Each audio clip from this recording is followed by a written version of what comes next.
La thermodynamique correspond à l'étude de la dynamique des systèmes thermomécaniques, c'est-à-dire à l'étude d'un système au cours de son évolution en fonction des échanges d'énergie mécanique au travail et thermique, c'est-à-dire chaleur ou quantité de chaleur, avec le milieu extérieur au système. Un peu d'histoire. La thermodynamique est une branche relativement récente de la physique, puisqu'elle s'est développée au début du XIXe siècle. Ce développement a été lié à la mise au point et à l'amélioration des machines à vapeur avec l'ingénieur écossais James Watt. Sur cette photo, on peut voir l'un des premiers prototypes des machines à vapeur. Quels sont les buts et les principes de base de la thermodynamique? Je rappelle que la thermodynamique cherche à décrire les échanges de chaleur et de travail entre un système avec son milieu extérieur. De ce fait, elle est basée sur trois principes. Alors, le premier principe exprime la conservation de l'énergie, qui est un principe qui est très important en mécanique. Deuxième principe, c'est l'impossibilité de transformer toute la chaleur issue d'une source de chaleur ou d'un réservoir de chaleur en travail. Troisième principe, plus un corps est froid, plus il est difficile de le refroidir, c'est-à-dire de faire baisser sa température.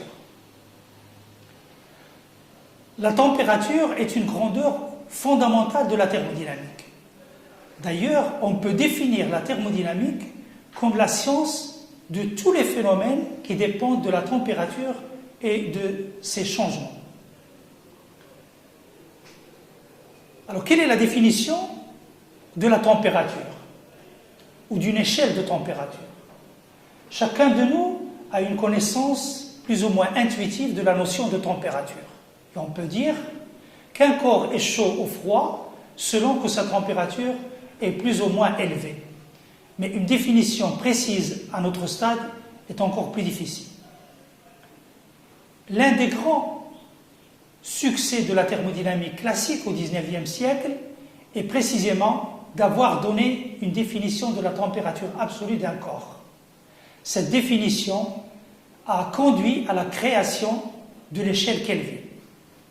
Sur cette échelle, la température minimale pour tous les corps, et j'insiste, pour tous les corps, est le 0 Kelvin, soit moins 273 degrés Celsius.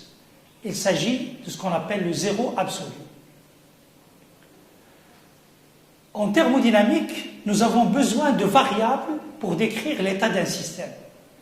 De ce fait, l'état d'un système est décrit par ce qu'on appelle des paramètres d'état ou des variables d'état. Pour les fluides, qui sont les gaz et les liquides qui nous intéressent dans ce cours, les variables thermodynamiques les plus utilisées sont la pression, le volume et la température. Ce qui nous intéresse en plus à travers ces variables, c'est la relation qui les lie à l'équilibre thermodynamique. Donc la relation entre la pression, volume et température à l'équilibre thermodynamique, c'est ce qu'on appelle l'équation d'état d'un fluide. Le cours de thermodynamique que nous allons voir propose une description purement macroscopique du comportement des systèmes physiques qui sont eux-mêmes macroscopiques. Elle vise en particulier la caractérisation des états d'équilibre des systèmes en fonction des contraintes qui leur sont imposées. Elle vise la prédiction du sens de l'évolution des systèmes quand certaines contraintes sont appliquées ou levées. Elle vise enfin la détermination des échanges d'énergie entre un système et son environnement, c'est-à-dire son milieu extérieur.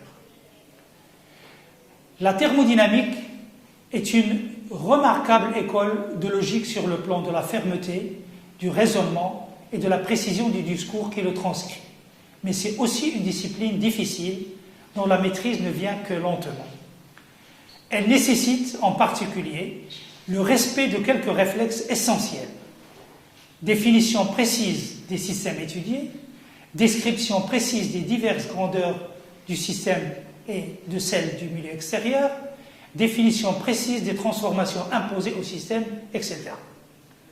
comme dans toutes les sciences exactes, pour établir des lois, établir des relations entre des grandeurs physiques telles que la pression, le volume et la température, pour calculer des valeurs de travail, de quantité de chaleur, de température, de pression et de volume, on a besoin d'un minimum de bagages mathématiques.